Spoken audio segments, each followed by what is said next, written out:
The continuing exodus of women from the Liberal Party's ranks could see it left with fewer than 6 female parliamentarians after the next election, experts predict. Kelly O'Dwyer dropped a bomb on Scott Morrison's government on Saturday when she announced her exit from politics to spend more time with her family. The cabinet minister and member for Higgins is the latest loss of a coalition female and significantly adds to Mr. Morrison's perceived women problem. Veteran political commentator Michelle Gretton, a fellow at the University of Canberra, said the Liberals are presenting a very poor face to women voters. If the Liberals didn't have their acute women problem, O'Dwyer's jumping ship wouldn't be such a concern, Ms. Gretton wrote today in The Conversation, but it's altogether another matter to have your Minister for Women bailing out when there has been a huge argument about the dearth of females in coalition ranks, damaging allegations of bullying within the Liberal Party, and high-profile Victorian backbencher Julia Banks deserting to the crossbench. In the lead-up to the election, which successive opinion polls show the government will struggle to win, Mr. Morrison can't afford to drive voters away. Political writer Paula Matthewson, who has penned the forthcoming book on merit about women in the Liberal Party, believes other female conservatives will pull the pin. I do suspect Julie Bishop will go, but I don't know when, Ms. Matthewson said. My understanding is that the timing is all about keeping a man out of her seat. What is the government's women problem, and how does it hurt its electoral prospects? An endangered species coalition has pushed back against calls for quotas, arguing that it selects candidates based on merit and not gender. It's a suggestion that many, including those within the party, have openly laughed at. I think there's finally an awareness that if someone of such merit as Julie Bishop can't succeed and be taken seriously by her party, then there's no hope for any other woman, Ms. Matthewson said. A quiet group of Liberal women, dubbed the Red Shoe Brigade, is driving a new awakening in Parliament when it comes to female representation, she said. They realize they need to do something. Perhaps they need to look at what else they could do, including quotas in the short term. The status quo will mean the end of Liberal women, under the then Liberal leader John Hewson. A number of initiatives were launched in the early 1990s to encourage female representative in the party. Among them was the Liberal Women's Forum, which aimed to promote the notion of running for public office. Australian National University professor of politics Marion Saar said there was a surge of Liberal women into Parliament in the 1993 and 1996 elections as a result. However, things started going backwards under the Howard government, which was adamant it would not patronise women by any kind of affirmative action. Professor Saar said.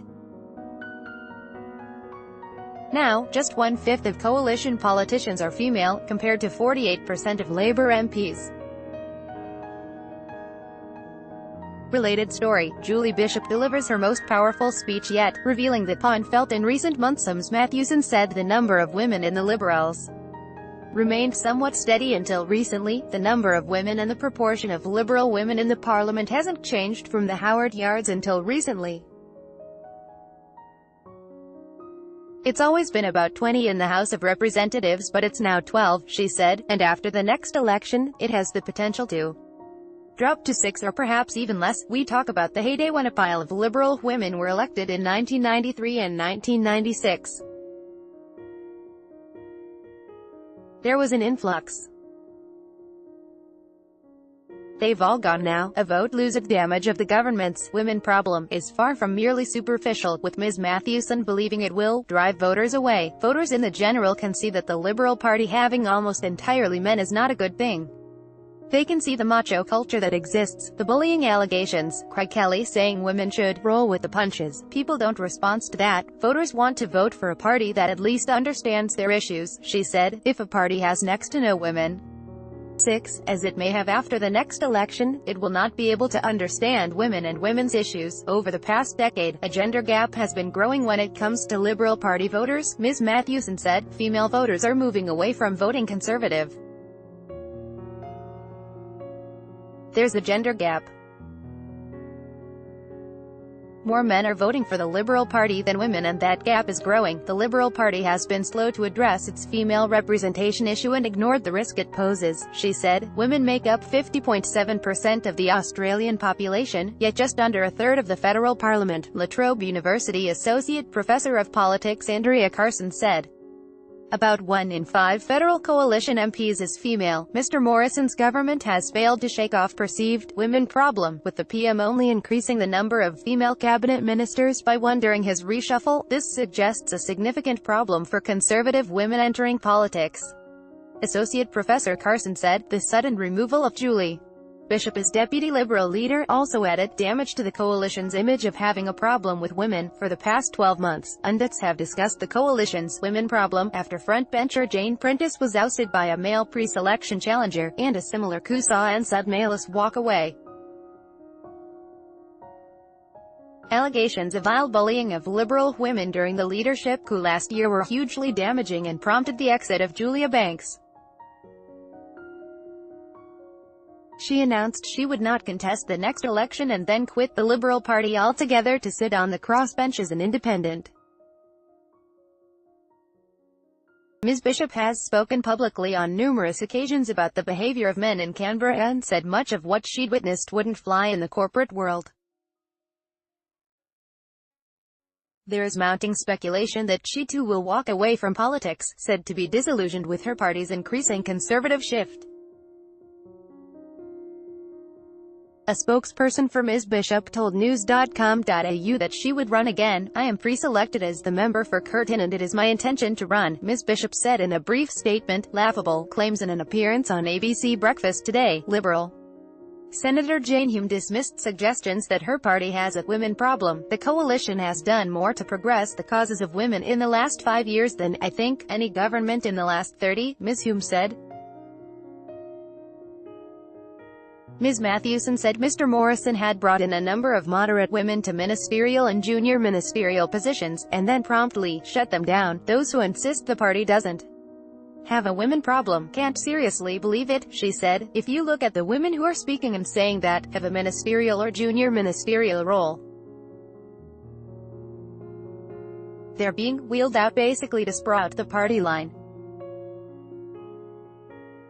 They're being made to do it. It's quite clear. You can contrast the comments of Jane Hume and Linda Reynolds, who came out as members of the Red Shoe Brigade prior to the reshuffle, and said the exact opposite. But now they're bound by principles of ministerial solidarity. Metaphorically, their hands are tied. They have to go out and say there's no problem because that's what the government has decided they need to say. Mr. Morrison has indicated he wants to see a female candidate step up in Higgins, the seat vacated by Ms. O'Dwyer. He now faces a serious test in proving his is fair dinkum, as he says. About female representation, Ms. Mathewson said. But the Victorian branch of the Liberals is dominated by ultra-conservative religious men who have a tendency to pre-select other conservative men, she said. And even if their hands were forced and they picked a woman, there are suggestions it would be a fellow conservative such as Peter Credlin, former chief of staff to ex-PM Tony Abbott. A conservative woman will not win the seat, Ms. Mathewson said. To quote or not, Labour's proportion of women in its ranks has increased sharply since it first introduced quotas in the mid-1990s, almost doubling in that time. It now presents a stark contrast to the coalition at the next election, Ms. Mathewson said. Female voters are moving away from voting Conservative. There's a gender gap. More men are voting for the Liberal Party than women, and that gap is growing. A recent University of Melbourne study found there's little voter appetite on the conversation side of politics for shifting to set gender quotas. From a survey of 2,100 voting-age Australians last year, most Conservative voters did not see being female as an impediment to political success, this study suggests.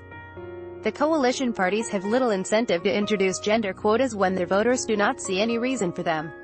Associate Professor Carson said. Around the world, some 100 countries have introduced some form of quota to encourage women to enter political life. How effective they've been differs in each scenario, based in large part on how much of the effort is put down to tokenism, or leaders wanting to be seen as progressive, but not using an increase of women. Nonetheless, thanks to quotas, the proportion of women in parliaments across the world has nearly doubled in the past 20 years. Professor Saar said. But Professor Saar said it's not just a lack of quotas that present a barrier for women who want to enter Australian politics. They have been made to feel unwelcome in other ways, she said. When Australia's new Parliament House was opened in Canberra in 1988, it had a pool, a gym, a snooker room and a meditation room, but no childcare centre. Despite vigorous campaigning by female senators, the campaign lasted for another 20 years before a small childcare centre was finally opened in 2009, for a workplace in which there are 3,500 people in sitting weeks.